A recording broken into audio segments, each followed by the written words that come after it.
Welcome, everyone, to Monday Match Analysis. I'm Gill Gross. Good to be back doing the show after an exciting week in Washington, D.C.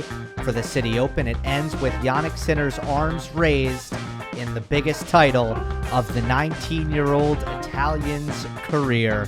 And to talk about it, I brought on someone who has been on site all week, Alex Gruskin, Cracked Racquets, one of my favorite guests to have on the show, one of the more frequent ones as well.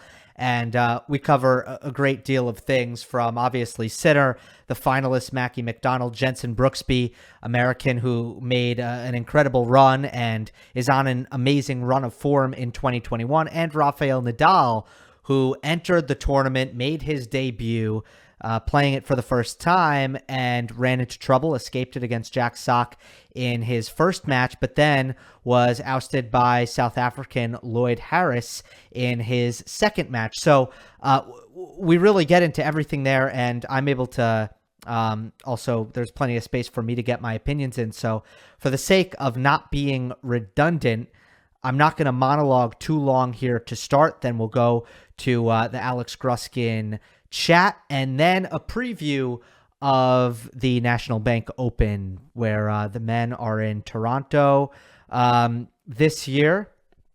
And of course, I'll go quarter by quarter. As always, this video is brought to you by Rally Tennis. Rally Tennis is a new mobile app that makes it easy to find a place to play tennis in your area, both competitively or just to train. Creating an account is free as well. Just head over to rallytennis.com or search Rally Tennis in the App Store. And if you sign up and use me as the referrer, you'll get $10 towards your account.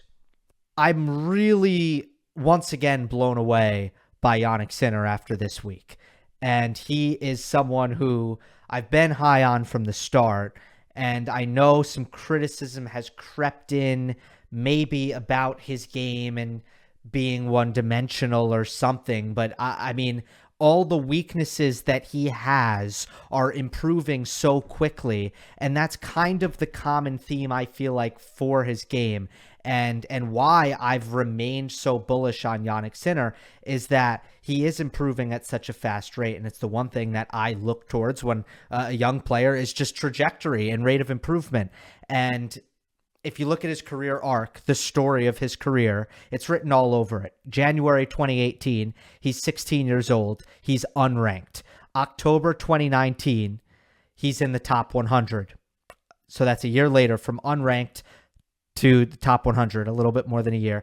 And then in December of 2020, he finishes the year ranked number 37 as he transitions from the Challenger Tour to the ATP. And now he's in the top 20. April 2021, he's just won a 500. He's the youngest player ever to win a 500 event since they've introduced ATP 500s in 2009. He's the youngest Italian to reach the top 20. And he is now number 15 in the world. This is a meteoric rise. This does not normally happen so quickly. But below the surface, anyone can look at that and it's just stats and it's just numbers and okay, he's getting better fast. But it's weeks like these where you see why, because he is constantly working on himself. He is a student of the game. He is so dedicated and committed to tinkering and making adjustments and improving. It reminds me of the big three. It does. I don't want to put that expectation on him. I don't want to say that he's supposed to be that good or accomplish what they've done. And I'm not trying to say that, but the way he improves and how well he trains reminds me of the big three. Rafa Nadal and Novak Djokovic came in with poor serves. Their serves weren't good enough, and they got better and better and better and better throughout their career. And Roger Federer figured out things on the backhand and figured out things in the midcourt game with the shot selection and the drop shot. And, they never stopped working and improving. Nadal does not resemble the Rafa Nadal of the mid-2000s, does not resemble the Nadal of 2017 onward. It's just a different player. And Novak Djokovic, a lot of the same things are true. So that is, I believe, the reason why the big three have stayed on top of the game, and they have conquered generation after generation without really giving up much ground. Anyway, so Jannik Sinner, he shows me these attributes, and in the last month or so, he made a big decision. He decided that he wasn't going to go to the Tokyo Olympics, and after Wimbledon, he was going to take some time. Wasn't going to play. And Sinner said, I got to work on my serve. I got to work on my game. And completely changed in the middle of his season, changed his service technique. After losing in the first round to Martin Fucsovics, first round Queen's Club, Jack Draper, was not good on the grass, looked completely overmatched, didn't have a serve.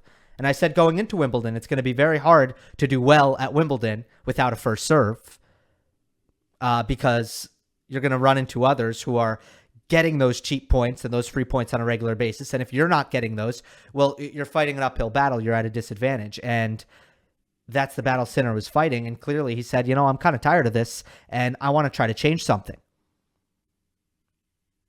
So he completely changed his footwork on his serve. Went from a pinpoint serve where he dragged his right foot up and brought it to the left foot to a platform stance where his left foot and his right foot are apart like a Roger Federer. And maybe I'll break down the technique in more depth, and I'll break down the numbers in more depth. But I can tell you this week was the biggest I've ever seen Jannik Sinner serve. It's the biggest I've ever seen him serve. It's the best I've ever seen him serve. Even the kick serve on the second. Even the second serve was better than I've seen. Game changer. And that was, in my opinion, the biggest weakness is his first serve was not very effective at all. If you look at the last 52 weeks, first serve points won percentage, Jannik Sinner is 74th on tour. 74th with a 69.3 win percentage behind his first serve. 69.3. Well, in Washington, let me read off the numbers. 81% against Ruusuvuori, 85% against Korda, 72% his lowest mark against Johnson, 93% against Jenson Brooksby, where he had an ace percentage of nearly 14%, an ace rate. Then 83.3% against Jenson Brooksby. Sorry, it was 93 against Steve Johnson. I don't know if I messed that up. Every single match he played, he was better than his 69% mark. And in most of the matches he played, he was way better than that.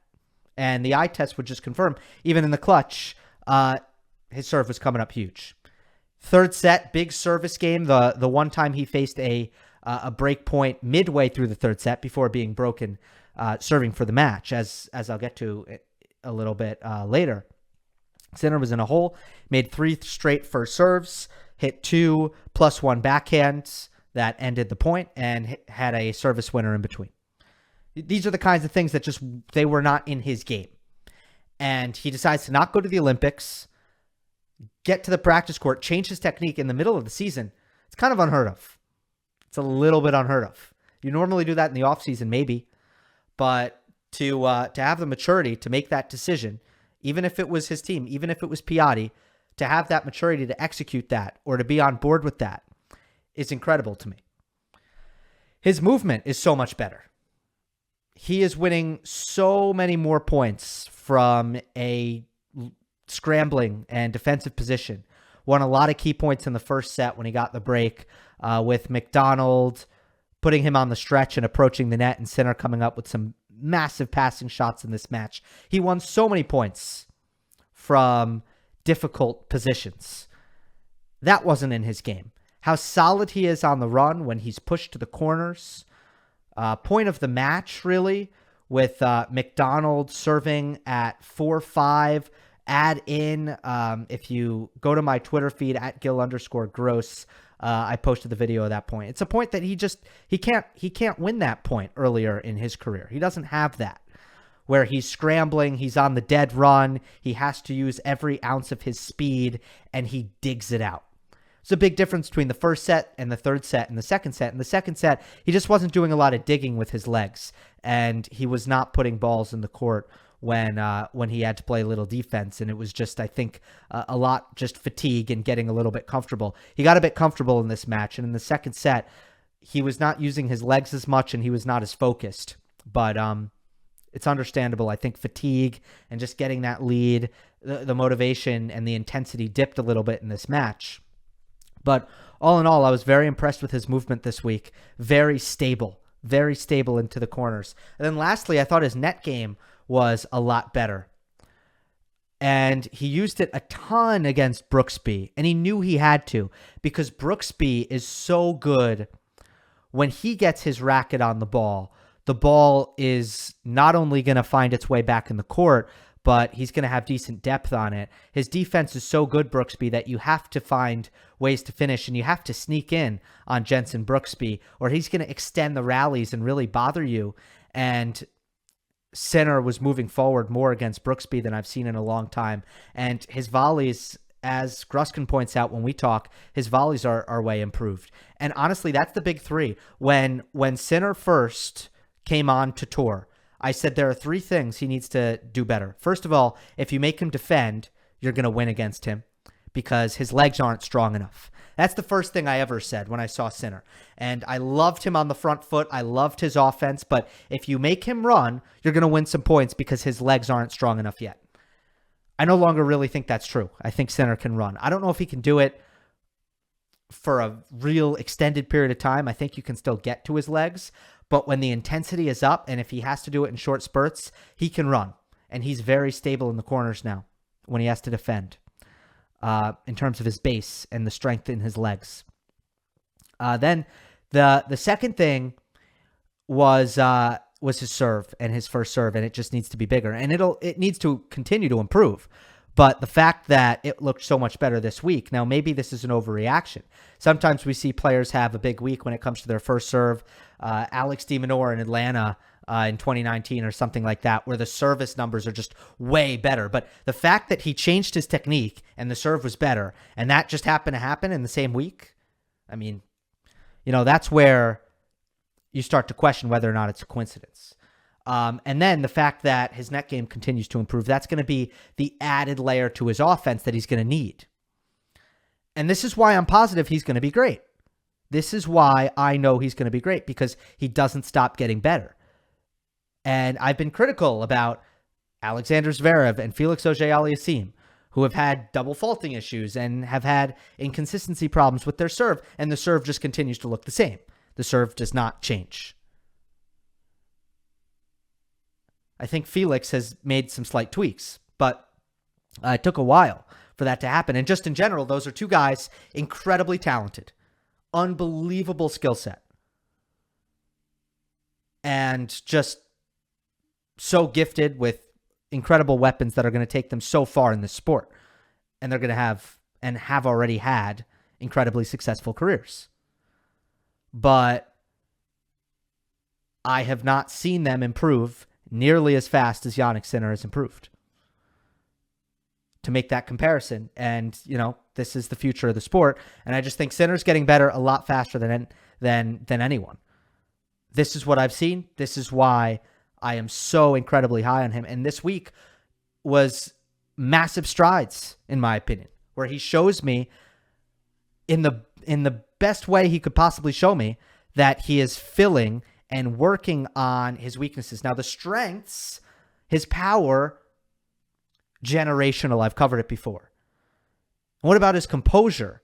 Because in back-to-back matches, he has turned really bad situations where really bad things have happened to him in the set, and he still won the set. This is what you need to do. Against McDonald in this first set, he loses 6 set points on serve. Gets broken. And then in the very next game, loses 5 more set points. But never really shows frustration. Never completely loses his composure and breaks serve for the set on the 11th set point. In the semifinal against Brooksby, he was playing better tennis for most of the set, I think, and suddenly was down triple set point on his serve, love 40. Never flinched, saved all three set points, and won the tiebreak 7-2. Bad things happening, or I'm sorry, he saved 3 set points. Yeah, that's what I said. Bad things happened in those opening sets twice in a row, and Sinner didn't flinch. That's the mentality. That's the composure. And I just want to end with this. Him winning this, and why this is big for his career moving forward. Him winning this is big for his career moving forward because the last time Sinner was a favorite in the final, he did not play well. He was not good in Miami when he played Hubert Hurkacz. Clearly had the same issues that he had in this final against McDonald when he was not at his best, and he made way too many unforced errors. He had the same issues, but he won this time. That's huge. Because next time it's likely he's not going to be so nervous. And I understand it is not easy to be 19 years old and the favorite in a final. It just can't be easy to deal with that. And last time he struggled to deal with it and he lost. This time he struggled to deal with it again and he won. So that is the logical progression, is that he's not going to have as difficult time next time he's in a final, and he's going to have the confidence of knowing that he's come through this already and he's won a 500. So really big. He'll build on it. And I am just extremely encouraged by what I've seen from Jannik Sinner. So remember, National Bank Open preview coming up on the other side of this chat with Alex Gruskin of Cracked Racquets. We're joined once again by Alex Gruskin, who joins us from Rock Creek Tennis Park in Washington, D.C. He's done a tremendous job covering the tournament all week for Cracked Racquets at Great Shot Pod, Mini Break Pod, Cracked Interviews. That's true. 3 for 3. As always, we go 3 here on our shows. If we can't talk about the big 3, we're going to have 3 shows, but always a pleasure to join you. I guess I have to be on site in an event now to get the call up, but I'll take it, man. You know, again, you set the standards, I'll chase. Not the case, but we will take it that you're on site. 20 minutes ago, Jannik Sinner, I think about 20 minutes, Jannik Sinner wins match point against Mackie McDonald and takes the biggest title of his career, the first 19-year-old to win an ATP 500 tournament since the level began in 2009. I'm not someone who just comes on and is always like, whoever won the title, I'm just like raving about and, you know, just over the moon, complimentary of. But I'm pretty positive on Jannik Sinner right now. I'm feeling pretty great about the improvements he's making in his game. That's me. Yeah. You?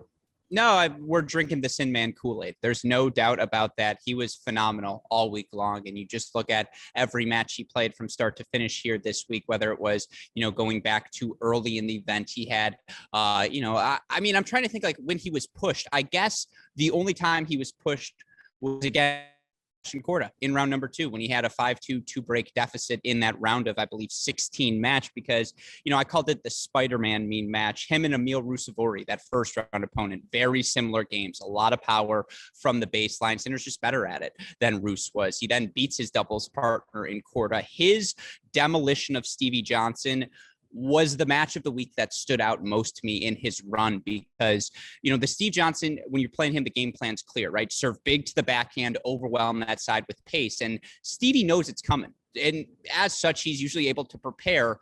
It didn't matter what he tried. Sinner just overwhelmed him. It was like, nope, I am good enough at the skill that beats you to crush you. And he crushed him. And just like, you know, today, well, I'm sure we'll talk about the final here momentarily. It was not his best performance. Boy, was he bad on the big points. But the stat I keep turning to, the low-hanging fruit for Jannik Sinner, he's 41st right now amongst top 50 players in hold percentage. Everything else in his game is outstanding.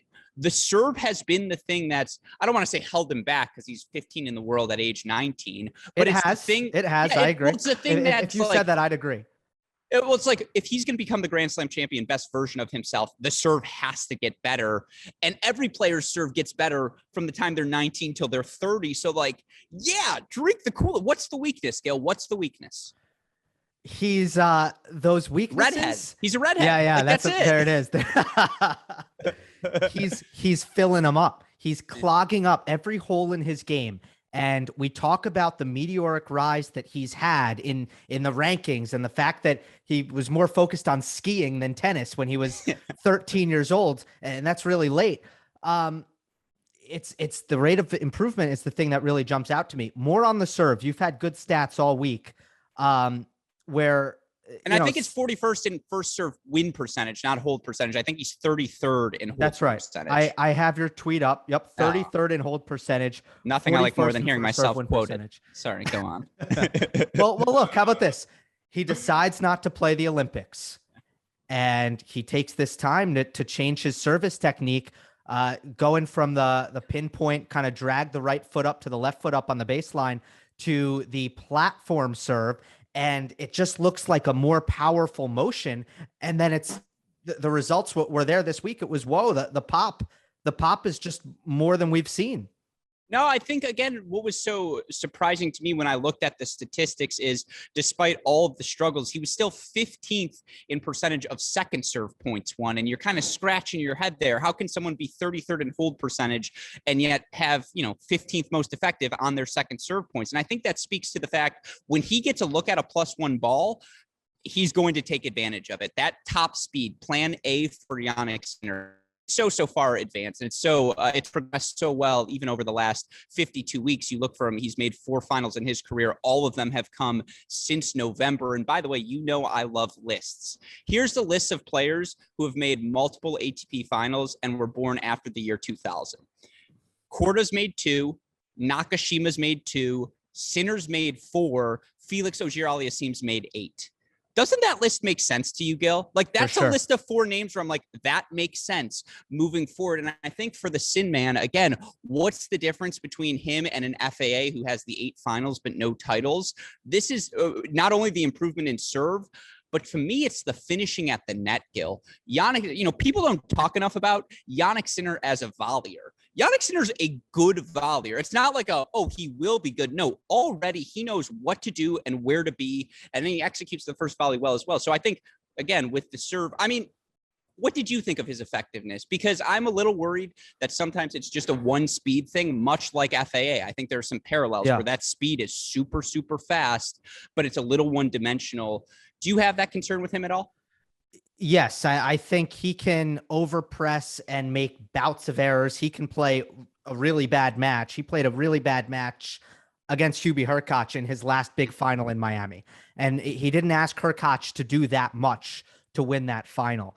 But I think the rapidly improving volleys, the winning some cheap points on the first serve, these things that we started to see this week a lot more in DC, it's going to help that. And you know what? It's hard to be 19 years old and the favorite in a final. And what did Jannik Sinner struggle with today? The pressure. I think that's what he struggled with today. 11 set points, was it, in the first set that he blew? 10 he blew, and then he converted on the 11th. Now, this is where you got to give some credit to Mackie McDonald. And I saw your tweet as well. I'll quote you. You're right. In terms of ball striking, boy, I don't know if you're going to find, certainly you may find some equal. I don't know if you're going to find anyone better than Mackie McDonald on the ATP Tour. The way he leverages his quickness to take that ball inside the baseline early and on the rise, and just the way he catches that ball so beautifully. I tweeted it out. You commented.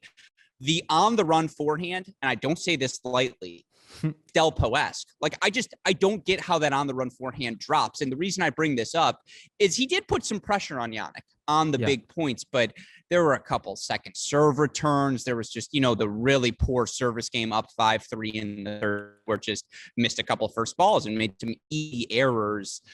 But is it a mental thing? I don't think it's a mental thing.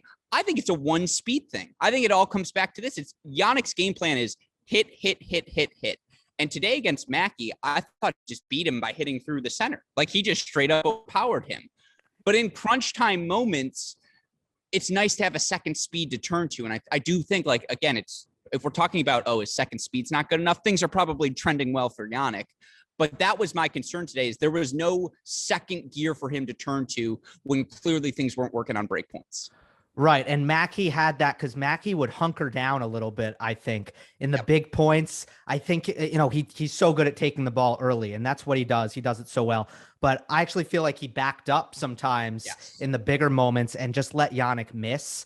I noticed that as well. It's just great to see a guy who was clearly on this upwards trajectory, was in the top 60 in the world, tore his hamstring, and it's just good to see him get back to where he left off. In terms of like the forehand, it's a high risk shot. It's flat. The way now, a part of me wanted to say the technique looks like Del Potro. And then, the take back is so different that I can't stand by that. The way he comes through the ball, just how flat he hits it, that is the Del Potro in it. And, it's high risk. And I think at times, like the game that Sinner broke ultimately in the first set to win the first set, it was a gift of a game. But for the most part, he's doing so many things at such a high level. I love the return here. And what I want to ask you is what do you think his ceiling is? Because I think Mackie should be in the top 30 for a very long time in the prime of his career. No, he's 30th now in the race in terms of points accumulated in 2021. And I know, like, who cares about that in the big picture, but it speaks to his level this season. Yeah. And he's a guy who, the quietest fourth round in Australia, none of us remember it, but he did make a round of 16 in Australia earlier this season. He's won a challenger this season as well. He made the decision to go head over to Europe and play the clay courts at both the ATP and challenger level, knowing that that's the surface he's least comfortable on. And he's spoken why he made that decision in the press conferences. You can hear some of those answers on the Cracked Interviews podcast, and spoken about, look, if I want to be a professional, that's a trip I have to make every year. It doesn't matter if I'm uncomfortable. I have to do it. I have to prove myself against the best. And I think, he made a semifinal on clay at the challenge level. I think that was enough. That was what he was looking for. Just that little extra bit to then go to Wimbledon, qualify there, and make a semifinal in a grass challenger as well. And now we're back on his best surface. Good match against, sorry to cut you off. No, good match against Khachanov at Wimbledon. Very good. And then we saw what Khachanov has done since then.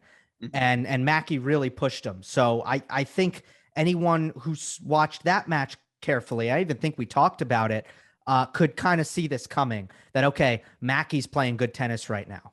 And then we saw First of all, you never have to apologize for cutting me off. It's usually one-way traffic in terms of the cutoffs between the two of us, so don't worry about it. But to get back to your Delpo point, I didn't mean to lose that thread.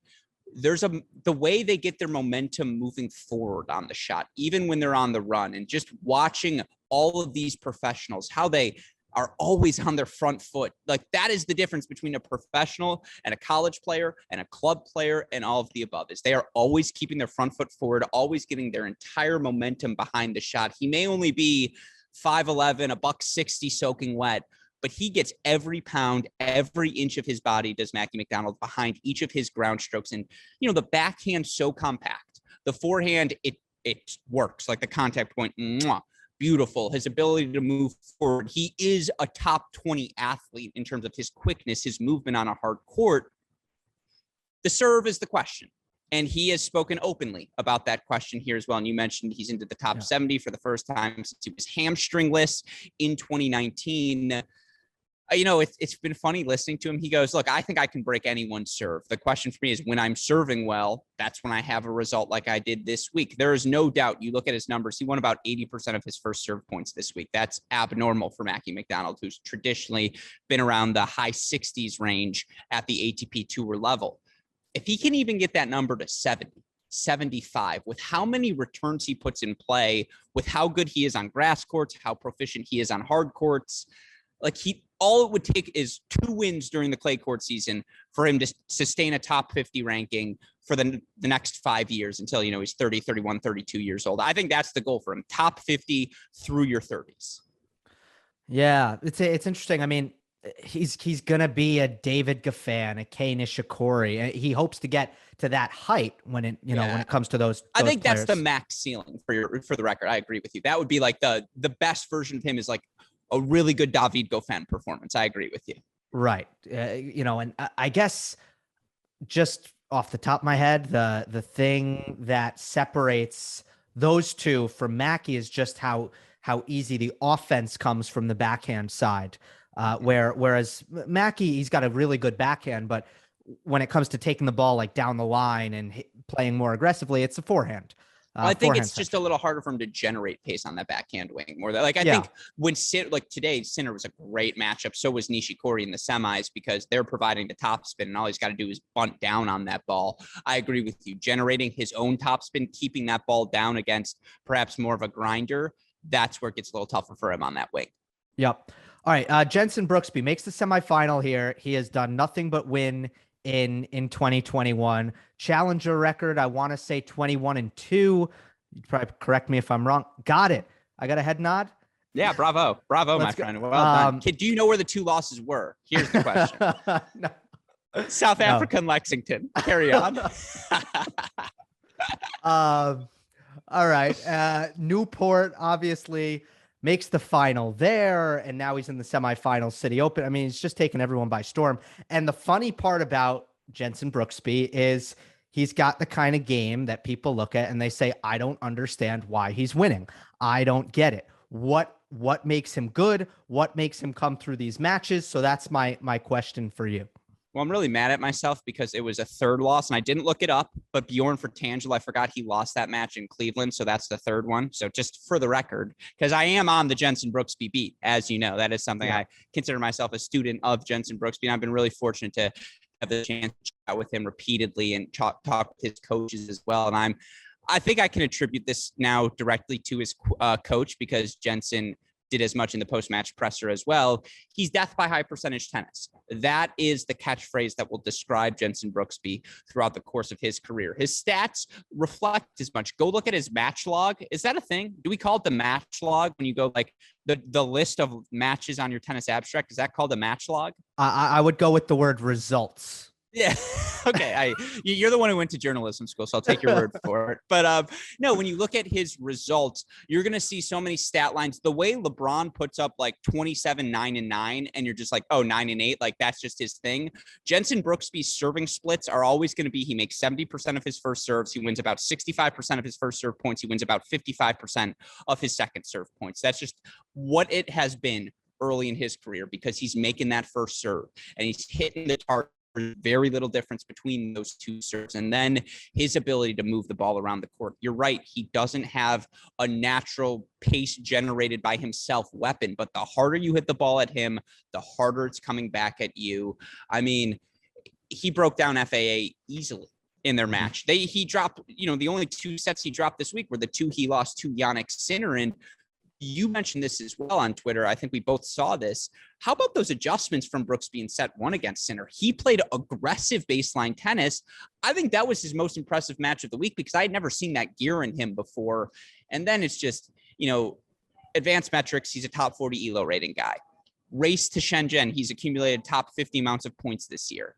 The numbers say it. The eye say it. I think he's a top 75, top 50 guy already. Like it's just such a tough out, at least on the hard court, I should say. Yes. And if you're hearing that and you're thinking, well, where was this guy last year? He was injured. Yeah. And that's why he couldn't really make a name for himself. And it feels like the world has been slapped in the face by Jenson Brooksby. That would be why, because he just didn't have that transition phase of that could have been 2020. If I may, because again, major in the Brooksby beat, 2018 USTA Boys 18s national champion. So that's a wild card into the US Open at age 17. He then elects not to defend his Kalamazoo title because he made a wager in 2019 that I can get into qualifiers at the US Open, qualify on my own, and win a match anyways without having to deal with the pressure of being the defending 18s champ. guess what, Gil? That decision paid off. He beats Berdych at that U.S. Open. And then for him to make the decision to go to Baylor, that was an interesting one. And I'm sure that's the blip in the radar. And I'm not saying that was a bad decision, but like, that's why we didn't see him at all in 2020, because going to Baylor plus wanting to maintain his protected ranking, nothing was starting till 2021. But I don't think it's fair to say he came from nowhere, because if you're the nerd like me who is watching a boys 18s junior national championship, you saw it. Okay. Fair. I think to a lot of the audience, I think would agree with me, but yes. Nerd. I did say it's a nerd alert. Major nerd alert. No, I appreciate you. I appreciate you pointing it out. The first thing you talked about when I asked you the question of why does he win is talking about high percentage, and he's one of the guys. That was the question. I don't remember what the question was. He's one of those guys who makes you remember that even at the highest levels, tennis can be a game of mistakes. And just limiting those mistakes can be a superpower, especially if you keep the ball deep in the court, because anyone can not miss and hit the ball inside the service box, and that doesn't get you anywhere either. But Brooksby, he's an IQ guy. He's a tough guy. He hangs in there. You mentioned the game plan change against Sinner. Like, that's a dude who thinks the game and comes in with the plan. All of this being said, I'm going to make a video, I haven't made it yet, about why Jenson Brooksby is like Andy Murray. You are a diehard Andy Murray guy, so I'm not, again, it's going to be a separate video, but I want to hear if you agree with that. Well, you brought me onto a show to talk Next Gen 2.0, a guy who was an NCAA singles champion, American tennis, and now Andy Murray. You really do love me. Like, I love you too, Gil. I appreciate that. That's a really good comparison. And obviously Murray sent the tweet out about him this week, praising his game, praising his IQ. For me, it's the backhand. The backhand's a weapon for Jenson. Like, I think his ability to generate pace down the line, and he is the he is the best bad volleyer I have ever seen. Like, we are all taught since we were 8 years old, don't do that with your hands on the backhand volley. Don't pull the elbow up above your shoulder when you're trying to hit it, because the momentum's, it's just not how you're supposed to do it. And yet his hands are so good that he manages to pull it off. Like, it's oxymoronical how polished his game is. I know I tweeted this out earlier, how polished his game is, and yet it just feels like he can still get so much better. I am fascinated by it. I also think, like, what do you think? What does he have a weapon? What would you describe as a weapon? Because I think when people say it's his competitiveness, like, I think that's rude. Like, I do think he has a weapon, and I think it's his hands. Okay, I don't think it's his hands, but I'm also kind of offended that when people call him weaponless, because I like to think of fitness as a weapon. I like to think of consistency as a weapon. And I think people mistake, going back to, I mean, this is a language thing, but I think people mistake the word firepower, or maybe just power straight up, with weaponry, because there are many weapons in tennis, and he's got depth and consistency and fitness and toughness and a great backhand and the ability to change direction, just move the ball around the court and keep his opponents running. And those are weapons. Mm-hmm. No, this is really stupid, and I apologize. It's a first on MMA. There is a ping pong table here right outside the media center for the Citi Open, and I've been working fellow media members in ping pong only when the matches are done. But anytime we're playing midway through a rally, I'll go Brooksby and I'll hit a little backhand slice while we're playing the ping pong rallies, and like, it always gets a laugh because you see his drop shot, and it's like I know Florian Mayer's the obvious take here. That's why I showed the ping pong table, just to set up this Florian Mayer thing. But like, it is that entertaining, right? Like, it's the spontaneous drop shot. 5-all, 30-40 first set Sinner. He hits a drop shot winner to fight off a break point. Like, I agree with you. It's for me, it's the best watch in tennis right now, because I still don't completely understand what's happening, and that to me is fascinating. And Murray, a drop shot guy, just to add on to that. Oh, and to make the I mean, you're right. It's just they never beat themselves, right? Like, if you were to say high percentage tennis, Andy Murray is one of the first people you would think of. So I think it's a very good comp, Murray-ish. Okay. Okay, let's end on Rafael Nadal, who started the week as the headline. And I'm sure you imagined, like, if you were going to talk to me on Sunday that we were going to be talking about Rafael Nadal in the final is probably what. Do you want to play a guessing game on? Sorry to cut you off. How much he was paid to come? What the number floating around is? Is this something we can float out here on Monday Match Analysis? How much he got paid? We can float. We can float. It is because the look on Mark Iron's face. Love you, Mark Iron. Thank you for having me, tournament director here. When Rafa lost that second set to Jack Sock, and he was like, "Did I just pay $1 million for Rafa to lose a first round match at the Citi Open? What have I done?" And then he ends up like, no one was happier Rafa won than Mark Iron. I apologize. Carry on. Yeah, I've heard the million number too. Of course, this is not, we have not journalistically verified this, but I heard that as well. Multiples. Not from Mark Iron's lips, but multiple good sources here on the grounds. Okay. All right.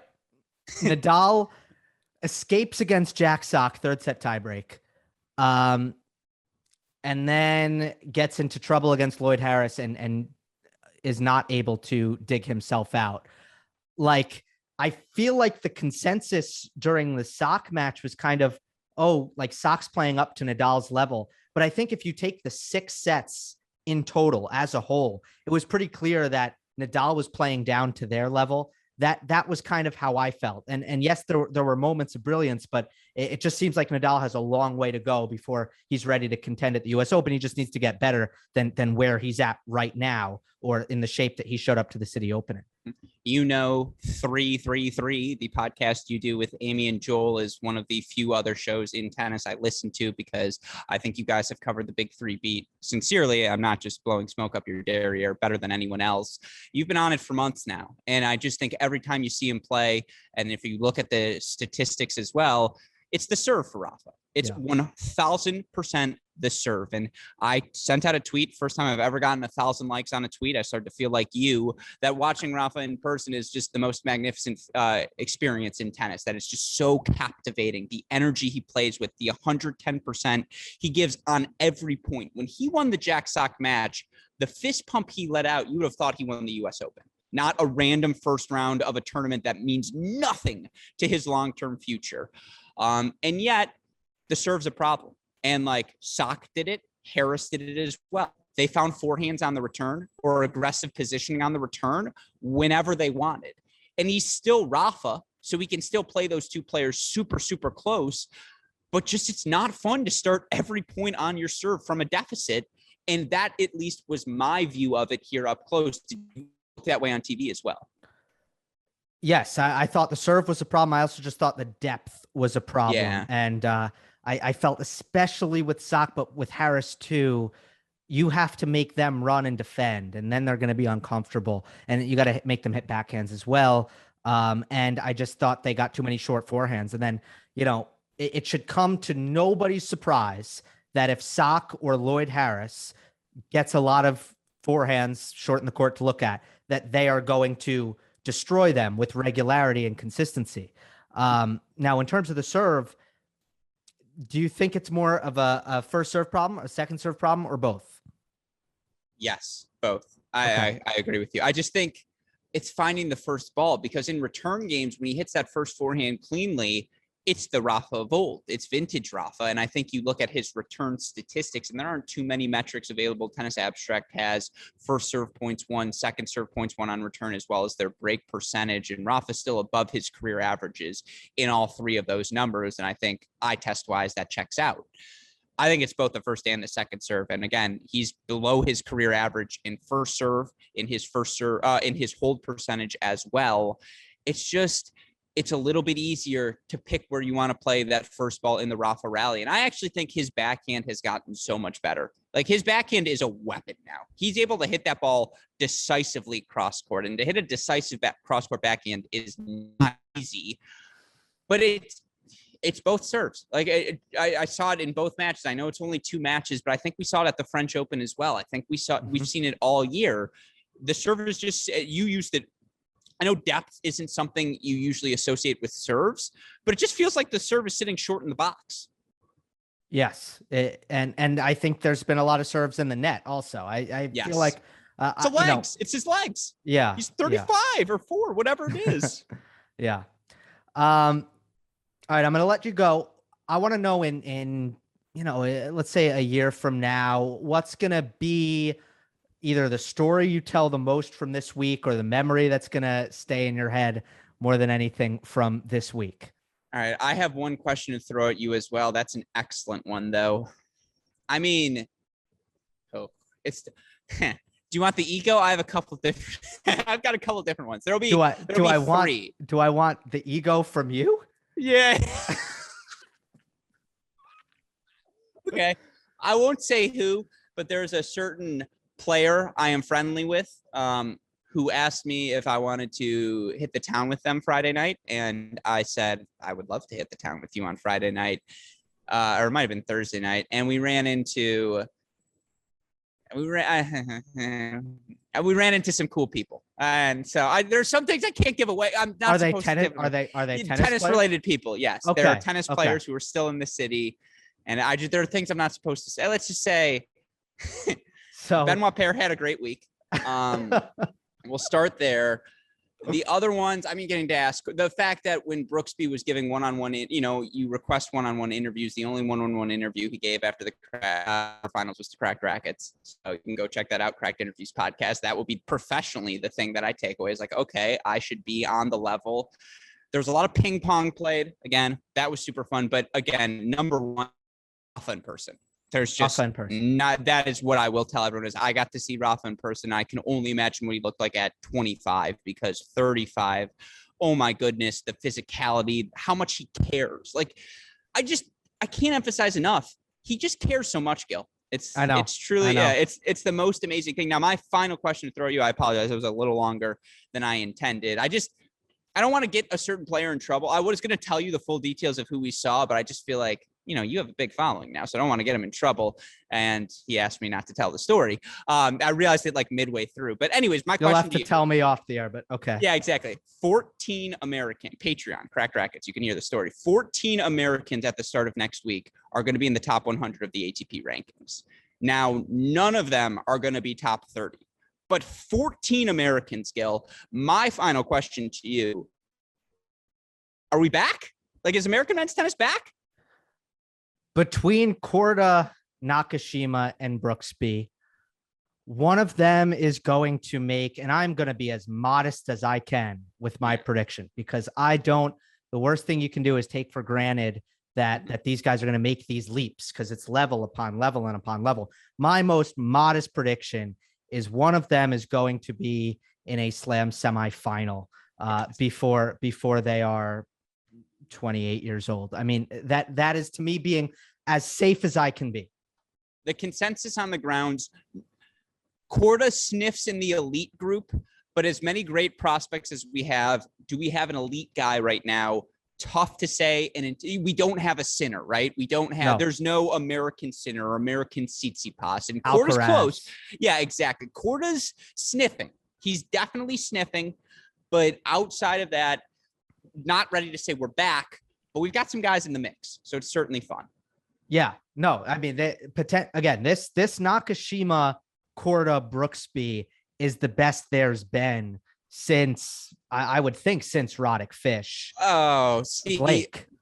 Again, this is going to date me. I was there in 2014, 15 when Ruben, Paul, Fritz, Tiafoe were running through the junior rankings, and like they earned some clout. Come on, in the same year, in the same year, Tommy Paul won Junior French Open, Opelka won Junior Wimbledon, Fritz won Junior U.S. Open. If you were a fan, then you can't tell me they didn't have that sort of clout that Brooksby Nakashima had. Junior results don't translate always. Like it's just no, that's fair. But I'm saying, I think that group was held just as highly as these three in that moment. Now, subsequently, they're not by me. And that's why you're better at this than everyone. No. There was no chance. So give me all the players again. Now, Tiafoe, I got a little too high on. Okay. But, I was high. Kozlov, there's an Alex Zverev, Stefan Kozlov 2014 Junior Australian Open final on YouTube that I watched 5 times, like immediately after it happened. Like him. So again, it was Tommy Paul won the Junior French Open. Riley Opelka, Junior Wimbledon, unseeded. Fritz ended up winning the Junior US Open, and that same fall won multiple challengers. The next winter, he made that first final in Memphis. So like right out the back, came swinging. After Fritz made that final in Memphis, I think the consensus was as high on that next gen cohort as the next gen 2.0ers. That would be my argument. Look, I remember when Fritz made the final in Memphis. That was I will tell you, the only guy who I ever would have said confidently was going to be a top 10 player was Francis Tiafoe. And the rest I just never felt that way about. But, I would say at this present moment that 2 of Nakashima Fritz Korda will be in the top 10. I'm still holding out Opelka 2026 Wimbledon title. Like I think Look, so I have multiple wagers on that with people. So I'm in. The weird thing about Opelka is, like, if you tell me right now Opelka's going to have the best season of his career when he's 32 years old, I'd be like, yep. Probably. Couldn't have put it better myself. All right. I'll let you get to these pressers. Excellent work this week, my friend. And I hope to see you in New York very soon. And then hopefully there's a ping pong table and I can show me the ropes. Yeah. Show me the ropes. No, you're never going to tone down the ego. Let's be clear. But first of all, let me just say not just Monday Match Analysis, not just 3, Tennis Channel, the run of Casper Ruud. I didn't know it was the trifecta. What did you call it? It was the post Wimbledon clay hat trick. The hat trick. That was, that's why you're you. And thank you for having me as always. Always appreciate coming on MMA. Thank you. Great Shot Podcast, Mini Break Podcast, Cracked Interviews, Cracked Racquets on YouTube. Check out all of Grusky's stuff for sure. All right, my thanks to Alex Gruskin again. Let's run through this National Bank Open. Good to have this tournament back after it was a fatality in 2020. Men are in Toronto this year. And here's what I'm looking for this tournament. I always like to kind of give you something, and usually it's about the conditions or something like that. And in terms of the conditions, I will note that big servers don't do as well here as some of the other hard court stops, and notably Roger Federer has had a way tougher time here than he's had at Cincinnati, and the opposite would be true for a Nadal, who's won this I think 4 times. So it's I think slower. It's cooler up there, obviously, in Canada, and it's just not as quick and server friendly as a lot of the other stops on the hard court swing, in my opinion. Similar, I guess, to the U.S. Open in a sense that way. So that's one thing to keep in mind. But the players are back in a bubble here, and I think that's a major, major deal because obviously the players had to deal with it at the Olympics, but at this point, for the most part, they've had a bit of freedom here, and they've had some crowds from Roland Garros to Wimbledon and Queens, Eastbourne if they played in the UK, Mallorca. Before that, I guess it seems like going back to no crowd is another kind of, oh boy, like this again. Going back to bubble environment, it's like this again. And I feel like this is going to be hard for some of these guys to go back to this after kind of experiencing the, I guess, vaccine COVID during, I guess post-lockdown world. I think fair to say that we've been in that for a little while, and hopefully we don't go back to that at ever. Hopefully not. Hopefully this, can continue to not take a turn for the worst. But the point is here that I'm trying to make is I'm looking for players who might be extra motivated this week, because I think players are going to struggle. I just do. So players who have really high motors, players who work really hard or have a lot to play for or are have extra reason to be very motivated are players that I'm going to favor here. All right, let's start with Daniil Medvedev's quarter. The top seeds are, if I can pull this up, Hubert Hurkacz, Alex de Minaur, and Jannik Sinner. My dark horse is Jenson Brooksby. He's on an absolute tear. He's feeling really, really good. He fits into my description of a player who's going to give it 100% right now. Now, there could be a fatigue issue, but he's in incredible fitness. He's in amazing shape. And that is kind of the hallmark of his game, is consistency. You just heard us talk about it, Gruskin and I talk about it, but consistency and fitness are the hallmarks. And I think he's just coming in here with amazing swagger, amazing confidence. And I do like some of the players that are in his section of the draw. Jenson Brooksby is looking at Nicholas Basilashvili, Alex de Minaur, Hubert Hurkacz, maybe Kei Nishikori. I think Nishikori is going to be tired from DC in the Olympics, so I don't really love him this week. De Minaur and Hurkacz, though, they're players who like pace. Brooksby will not give them that pace. Basilashvili, he's much more consistent than Basilashvili. He's a very good absorber of pace. So I like Brooksby's draw. He's the dark horse. Upset alert is Jannik Sinner. I'm going to, again, playing the fatigue card here, and there was a lot of energy, a lot of crowd in DC. Even in Atlanta, he had that, although he didn't last very long in Atlanta. So upset alert, Jannik Sinner as the most likely seed to go out. I mostly kind of like the seeds in this quarter, though. So I wouldn't be surprised if Jannik Sinner can back up his result, but I do think he could be a little bit tired. Early popcorn: Dan Evans, Alexander Bublik in the first round. Always just two guys who I think are pretty entertaining.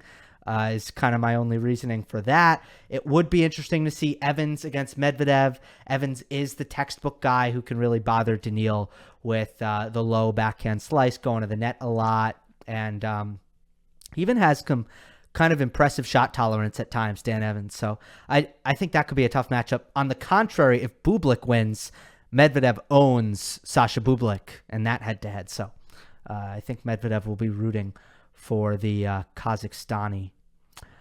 Anything else from this quarter? Let me just pull it up again. I do really like some of the unseeded players here. I like Taylor Fritz. I like Dan Evans and what he can do. And Brooksby, as I mentioned, is my dark horse. Nishikori has been in great form. I just think he's going to be tired. So this is a pretty loaded quarter. For Daniil Medvedev, who I have coming through over Jenson Brooksby, obviously, this is the part of the year that Medvedev dominated. There's a lot of rankings points to defend. I think he is pretty good at expecting a lot for himself, and I think he has a high motor. He is pretty motivated. But I don't think he's a sure bet here either. So I'm not quite sure what to expect out of him right now. He got very frustrated, obviously, at the Olympics. I'm not putting too much stock into the Olympics. These are cooler, more temperate conditions, that's for sure. And I think Medvedev was obviously one of the players who was really, really struggled with the heat and the humidity. And then he played someone in Pablo Carreño Busta who wouldn't miss. So Medvedev on hard courts, I'll never really doubt him at this time. I'm pretty confident in him. So I'm going to go with him, but I'm interested to see if we get the best of what he has to offer mentally. Let's see. It'll be interesting. Andrey Rublev's quarter. Top seeds are Denis Shapovalov, Gael Monfils, and Cristian Garin. When it comes to motivation and when it comes to even just form, and two players who I really loved coming into this tournament before I saw the draw, Andrey Rublev and Denis Shapovalov. They were at the top of my list. Two guys who I was very confident in coming in. So unfortunately, they're in the same quarter. I can tell you with a lot of certainty that if they were in different quarters, there's a high likelihood that I would have them both making the semifinal, but I could only choose one. On the contrary, Gael Monfils and Cristian Garin, two seeds that I don't think we should be expecting very much of at all this week. My dark horse is Alejandro Davidovich Fokina. He is a feisty competitor that I believe will do a good amount of damage on any slower kind of surfaces. So that includes the U.S. Open. That includes this in Toronto. I don't think it needs to be a clay court for him. It can be a hard court. I think he's going to have some good results on hard court, and he's going to battle. If his opponent isn't really 100%, feeling it. I think ADF is going to bring it. I think he can be a little bit erratic, so it could go the other way on him because he's fiery. But I like him as the dark horse. He draws John Isner, who has not been good in Canada, and I think between again the bubble conditions, like I just don't see. You see, I see John as the classic guy of the player who is really not going to have any interest in going deep here. With his age and how he's managed his schedule this year, and the fact that he hasn't really dealt with bubbles because he's mostly stayed in the United States by design. I don't see Isner as a threat. And then he has Garin, so a soft spot in the draw, and I think ADF could take advantage there. My upset alert is Garin. Yeah, I never back him on hardcore. It's Monfils. I hope Monfils can start to pick it up a little bit of a, again, I'm kind of waiting on that, but maybe he's going to start to develop some rhythm because the protected rankings right now is the only thing that is keeping him in my top seeds listings for these kinds of tournaments. Early popcorn, Shapovalov versus Sebastian Korda. Korda continues to be a danger as an unseeded player in all of these tournaments, and I'm very fascinated to see this matchup in round 2. I think it's just two players who can go deep potentially. But I do have Andrey Rublev. I think he it's time for him to kind of snap out of it, and he's off the natural surfaces, which should kind of help him. And I do like his motivation. He's just a little bit more solid and more sturdy than Shapovalov. I know Dennis brings a little bit more pop on his first serve, no doubt about that, and a little bit more flair. But I think Rublev can apply the pressure into Shapo's backhand corner and limit the errors a little bit more. So I don't know. I'll take Rublev in that quarterfinal, and I'll take him to make the semifinal. Moving on to Stefanos Tsitsipas' quarter. He's the number 3 seed. He has top seeds Casper Ruud, Felix Auger-Aliassime, and Aslan Karatsev. Again, I do think that things will get funky in this tournament. This is a quarter that I've circled as a spot that I think things could get funky. My dark horse is Karen Khachanov after the silver medal in Tokyo. I know there could be some thought that he could be tired, but honestly, I'm just a big believer in the tennis that Karen Khachanov is playing. I felt that way in the Olympics, even when he lost to Denis Shapovalov. I thought he played an excellent match and had just a fantastic tournament. And then for him to back that up in Tokyo and to go to the gold medal match, I am going to be high on Karen Khachanov right now until he gives me reason to not be high on him because he's playing fantastic tennis. He's my dark horse as an unseeded player. My upset alert is Stefanos Tsitsipas. I'm not really sure what exactly is going on with him. I think Hugo Humbert is a tough matchup that he, the player who he lost to in the Olympics. We could get a rematch of that in round 2. That is one of my early popcorn picks, but Tsitsipas looks a little bit off mentally. I'm not concerned for the U.S. Open just yet, but he does seem to be in a bit of a rut, and that can happen to Tsitsipas. I've seen that before in his career. He can go a couple weeks where he's just not quite right, and I don't know if that is happening right now, but I think it might be. And again, he could play Humbert in round 2, which would be intriguing as a little rematch action there. My other early popcorn match is Karen Khachanov against Cam Norrie. Norrie fits my bill, fits my description of a player who really doesn't care if he's in a bubble, if there's a crowd, if there's no crowd. He's really going to bring it. And again, I think that's valuable in a week where I think some guys will not be very motivated with these difficult bubble conditions after feeling what it's like to not have those conditions. And looking ahead to Cincinnati, it's something I didn't mention at the start. Once you lose, you can go to Cincinnati, and now you're going to have your freedom back. Maybe I'm overselling how much this is a factor, but I don't think I am. I think the players are growing very, very tired. And by the way, I'm not criticizing the National Bank Open. They need to do what they need to do to hold their tournament. I'm not criticizing the Canadian government either. Like, do what you got to do. This is how it is. I'm just trying to pick a tennis tournament and telling you how it is. I think there's going to be some dudes checked out this week. That's all. All right, my quarterfinal. I know this might kind of take people by surprise. I have Aslan Karatsev defeating Casper Ruud. Ruud over FAA would kind of be an upset, but that's kind of how I feel or what I have. I don't. This is a slow enough court where I think Casper Ruud can survive. He should be confident. He should be playing good tennis, or he is playing good tennis right now, coming off the 3 titles in a row. He didn't really beat anyone there, but still, winning that many matches in a row, it's going to give you a lot of confidence. And FAA, I think, can really bleed errors, especially when he's trying to handle Ruud's ball, which can be a lot to deal with, and can, you really need to, I think, scale it back a little bit when you're trying to deal with Ruud's heavy topspin. So I'd be interested to see what happens in that matchup. And I know that most people would favor Felix, but I'm going to go with Ruud there. But ultimately, I do have Aslan Karatsev in this quarter, which I believe is the most toss-up quarter, I think, in the entire draw. Every single player in the quarter I could see making the semifinal.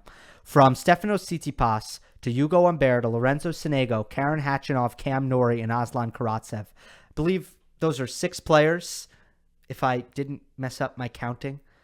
And all 6 are names where if you told me they make the semifinal, I'd say, all right, yep, that checks out.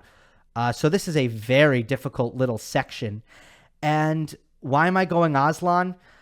I'm going Aslan because I just kind of believe he's at some point is going to have that hi, remember me moment. He's going to have that, yo, like, I'm still good kind of moment.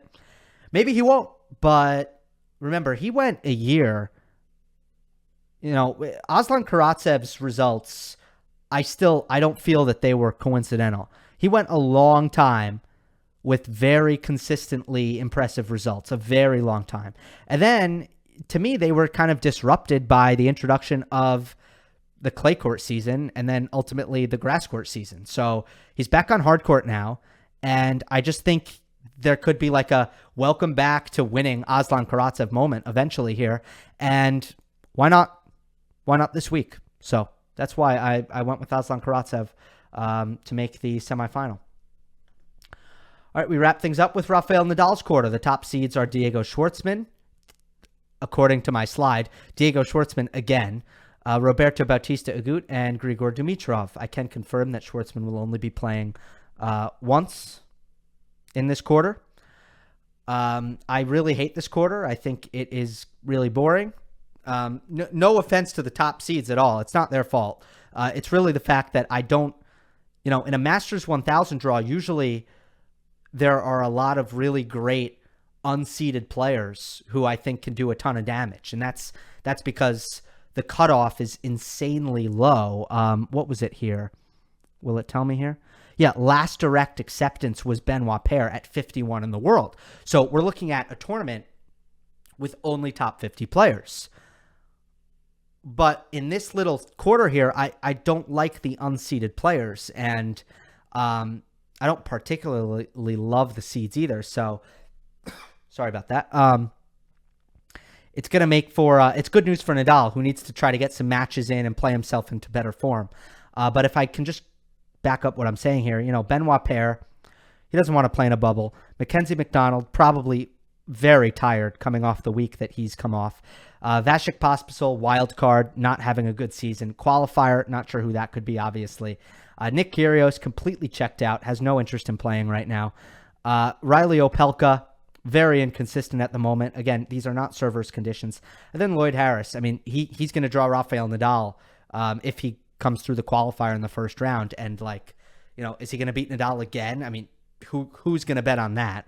So, yeah, I don't love this quarter, so I don't have a dark horse. My upset alert, I suppose, is Grigor Dimitrov.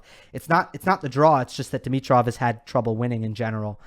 So hopefully Dimitrov turns it around, but he is upset alert. Early popcorn, Nadal against Lloyd Harris. Again, I'd love to see that rematch and just see how it might play out differently. My quarterfinal is Nadal defeats Roberto Bautista Agut. Again, it's a good draw for Nadal. Everything about it is good. They, the player that Nadal doesn't want right now, in my opinion, is a player who's really going to hit him off the court and overpower him. Nadal looked a little bit overpowered against both Sock and Harris. And obviously there are levels to it. So if he played a really high-level big hitter, offensive player, I think that could be trouble. But the fact that he has Schwartzman and RBA bodes really well for Nadal making this semifinal, and it bodes well for Nadal just in general because, again, he needs to get his matches in. That brings us to the final weekend. My semifinal picks are Medvedev defeating Andrey Rublev, Nadal defeating Aslan Karatsev, and then Daniil Medvedev coming through Rafael Nadal in the final. I realize now I forgot to put how many sets I think. I was almost tempted to say that Rublev would beat Medvedev, which is like has never happened before. And on hard courts, it's just been ugly. Ultimately, I didn't have the stones to make that pick, so it'll be Medvedev over Rublev. I'll say 3 sets. Let's say Rublev takes a set. And I think if Rublev did take a set in this matchup, that would be progress and a step forward for him and literally welcome news at this point. Nadal over Karatsev, I think, Nadal... Again, Karatsev would need to handle that moment again, and I think Nadal could be the more solid player there. I don't like to delve into these matchups because they're hypotheticals. Medvedev over Nadal, I will say this, I don't think Nadal is really ready to win this tournament, even though it's been a very good tournament for him in past. He's the back-to-back defending champion. He won it in 2018 and 19. I just think that he probably can't improve fast enough from what we saw in DC for him to win this tournament. And I just think that would take a massive leap for him. I think it might be a little bit overly ambitious. So I'm not really predicting that. I'd rather bank on Daniil Medvedev, who has to defend these points, who's been so good at these tournaments. It's a slow, hard court. It's Daniil Medvedev. I think good conditions for him, cooler, temperate conditions. I don't feel great about picking Daniil Medvedev to win this week, though. And it's just a gut feeling. I don't have a lot of reasons why. He is my pick. I have no other pick. I just don't feel awesome about it. But I think Nadal could win, Rublev could win, Shapovalov could win, and Nadal could win. I see those guys. Those are my names kind of as the players who I see as most likely. I don't feel great about any of them, but I feel best about Daniil Medvedev. All right, that'll do it for Monday Match Analysis this week. Quick plug for 3, a tennis show. Make sure you subscribe to that. That's my other show where I cover with Joel Drucker and Amy Lundy exclusively Rafael Nadal, Novak Djokovic, and Roger Federer. Hope you enjoyed this one. Don't forget to subscribe, and I will see you next time.